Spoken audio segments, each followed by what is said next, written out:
All right, folks, Rich Van Tassel back with you, continuing on with our Week 14 game picks, and of course we are recording audio for Get Live Radio. Our next game up, the San Diego Chargers at 5-7, 2-4 on the road, travel to Carolina to play the Panthers, who are 4-8, 3-3 at home. Very disappointing year for the Carolina Panthers. San Diego, while only 5-7, has to be pleased with the way they've played this season. There was not much expected of them coming into the year, and they play in a very tough division. Injuries for the visiting Chargers.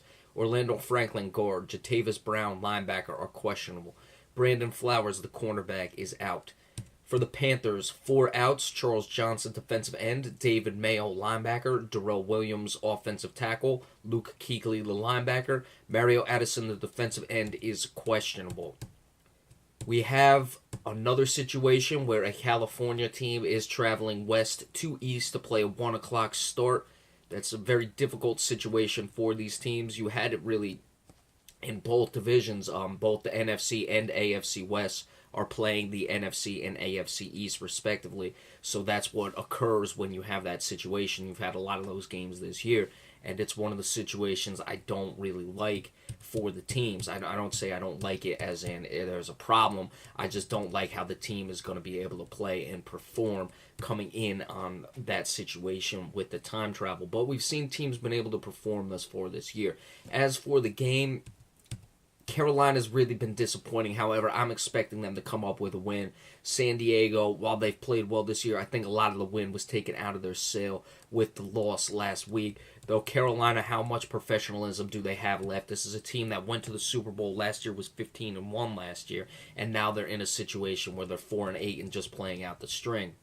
Playoffs are really not possible at all for the Carolina Panthers. Even mathematically, they're certainly not going to go, but I don't even know what mathematic chance they have to really have them come out and give much of an effort in this one. But I'm going to pick the Carolina Panthers anyway.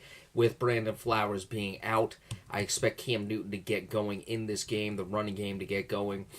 And even though San Diego will be able to pass the ball well, and one of the biggest problems for Carolina outside of the running game has been their secondary without Josh Norman, I think Carolina finds a way to win a high-scoring game, and San Diego may be sloppy with the time travel issue. I like 31-27 in favor of the Carolina Panthers in what actually might be a very exciting game for two teams that really don't have much to play for. Another situation where two teams don't have much to play for, the Cincinnati Bengals 4-7-1, 1-5 on the road, travel to Cleveland to play the Browns, who are 0-12, 0-6 at home. The Browns off of a bye week. Injuries for the visiting Bengals. James Wright, wide receiver. Wallace Gilberry, defensive end. Darren Smith, safety. And C.J. Azuma, tight end, are out. Clark Harris, the long snapper, is questionable. For the Browns, Jordan Payton, wide receiver, is out. It appears that Robert Griffin III, coming back from injury, will get the start in this game. This is the game I like Cleveland to be able to win this year. Cincinnati, it's been a disappointing year. Of course, I expected professionalism down the stretch. They were able to get the win last week against the Philadelphia Eagles. That certainly has springboarded them a bit, gotten the offense rolling again after the injury to A.J. Green. Andy Dalton was very sharp in that game. However, while I expect a good effort from the Cincinnati Bengals, I don't think they're going to play poorly. I think coming out of the bye, you have Robert Griffin III back, assuming he starts. Cleveland's not going to go 0-16. That's why I'm picking the Browns to get the win in this one. I'd like 24-20. Really no other reason than if Cleveland's going to win a game, it would have to be now. So that's why I'm picking the Browns to come up with the victory in that game. Another very interesting game, and you may think, why is it interesting? The Chicago Bears at 3-9, 0-6 on the road, are traveling to Detroit to play the Lions, who are 8-4, 5-1 at home. Injuries for the visiting Bears: Eddie Royal, doubtful, the wide receiver. Jonathan Banks, cornerback, questionable. Mike Adams, offensive lineman, doubtful. Marquise Wilson, wide receiver. Joshua Bellamy, wide receiver, are questionable. For the Lions, 4 questionables: Eric Ebron, tight end. Marvin Jones, wide receiver. Theo Riddick, running back. Dwayne Washington, running back. Travis Swanson, the center, is out. Now, why is this interesting? It's a division game, so always going to have an issue there no matter what the records are. Matt Barkley, of course, getting the start for Chicago. Detroit at 8-4. They've got the Packers 2 games behind them. They have them at arm's length now, But any sort of slip up would really give the Packers the life they need, the spark that they need to come back into it, because remember, they played Detroit at the end, and a division loss would really hurt Detroit in that regard as well. I'd like Chicago to be game in this one. They got the win last week. They're 3-9. You'd like to see how well they progress down the stretch. You have Matt Barkley playing, which is why I think Chicago is not going to be mailing it in. Not that any professional team really mails it in, so to speak, entirely, for lack of a better term. But some teams, certainly, you have a few guys on a team who will do it. But Chicago, they really have a lot to look at for next year with Matt Barkley. And Detroit would be certainly a nice contest for them, a nice team that's playing very well to see where they stand in this one.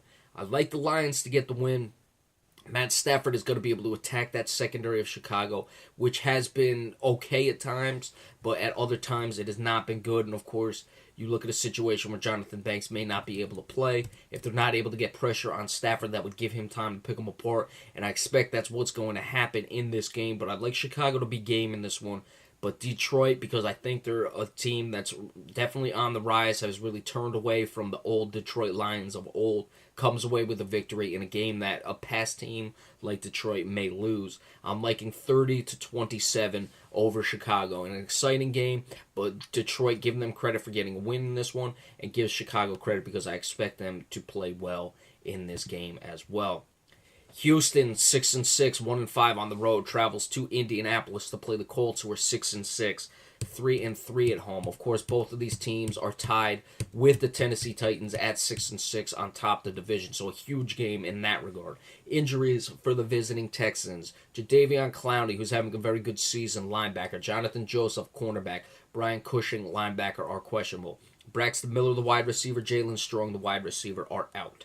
Indianapolis, all listed as out: Robert Mathis, linebacker; Clayton Gathers, safety; Denzel Good, offensive tackle; Zach Ner, nose tackle; Patrick Robinson, cornerback. So with the injury situation, let's touch on Jadeveon Clowney first, being questionable. I always expect questionables to go, and I expect Clowney to have a nice day against a suspect Indianapolis Colts offensive line already without Denzel Good. Patrick Robinson being out at cornerback for the Indianapolis Colts. As poor of a season as DeAndre Hopkins is playing, you still have to look at him as a guy who can go off at any time. Now, Vontae Davis generally draws the assignment against DeAndre Hopkins, but if Patrick Robinson is out, that means that whoever Vontae Davis doesn't take, assuming he takes DeAndre Hopkins, will have a big day. If Hopkins were ever to not line up against Vontae Davis, whoever Robinson's replacement is would have to mark up DeAndre Hopkins. Now, Texans have been very poor on the road. Brock Osweiler has not been good this year. He's really struggled. Andrew Luck, for all the difficulties with this team, over 3,000 yards, 23 touchdowns to 8 interceptions. I expect the Colts to get the victory in this one. Houston is really going to look bad after this game. I think the offense is going to struggle. Despite the pressure on Andrew Luck, it's already something they've dealt with all season, so they're going to figure out a way to get it done, Indianapolis, that is. 27-24, the Colts over the Houston Texans, as Texans continue to slide and continue to struggle on the road.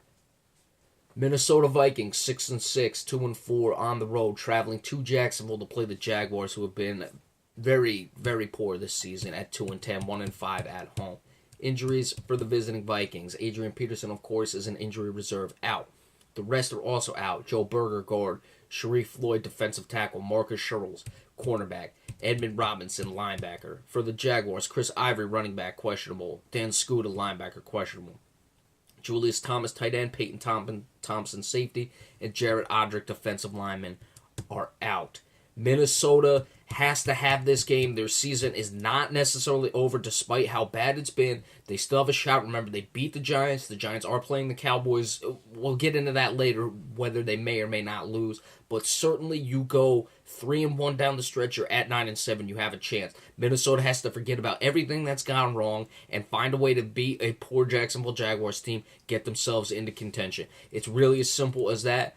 And Jacksonville has not been able to run the ball, and Minnesota should be able to shut down that run offense for Jacksonville, which is poor to begin with, and keep Blake Bortles from making any big plays. Minnesota wins a must-win game, 30-20 over the Jacksonville Jaguars.